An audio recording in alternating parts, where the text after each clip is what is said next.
Usihesabu ni kazi ndogo. Usihesabu ni biashara ndogo. Usihesabu ni mchango mdogo. Kila mmoja wetu, kwa yale yote mnafanya, ujue unachangia katika kubadilisha na kupeleka taifa letu la Kenya mbele.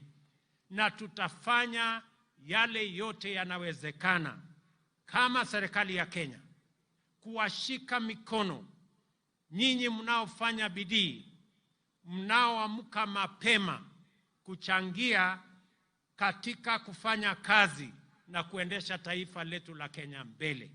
Nataka niwahakikishie ya kwamba sitarudi nyuma, sitafanya chochote ambayo itazuia Mkenya mwenzetu kufikia atma yake ama kufikia malengo yake.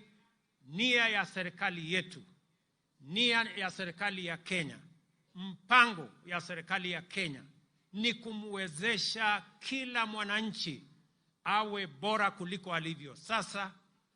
Muweze kuchangia katika kubadilisha taifa letu la Kenya, katika mahali mnafanya kazini, ile biashara mnafanya, yale yote mnafanya katika sehemu mbalimbali.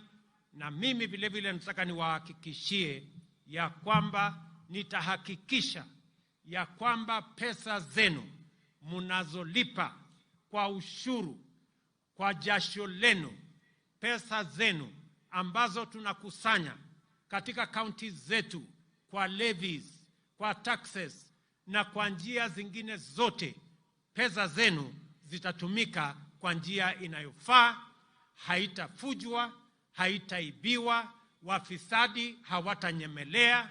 Na tayari nimetangaza katika taifa letu la Kenya, na mtaona mambo hivi karibuni, ya kwamba wale wote wanahusika na kuiba pesa ya Wakenya na mambo ya ufisadi na mambo ya ukora, mambo yao ni matatu, na nyinyi mnajua vile nimesema. Kwa hivyo, I want to guarantee every citizen of the Republic of Kenya that we will hold your hand as you make your contribution in whatever you are doing, in a small way, in a big way, as a casual worker, as a permanent and pensionable worker, as a worker on contract, as a person waking up early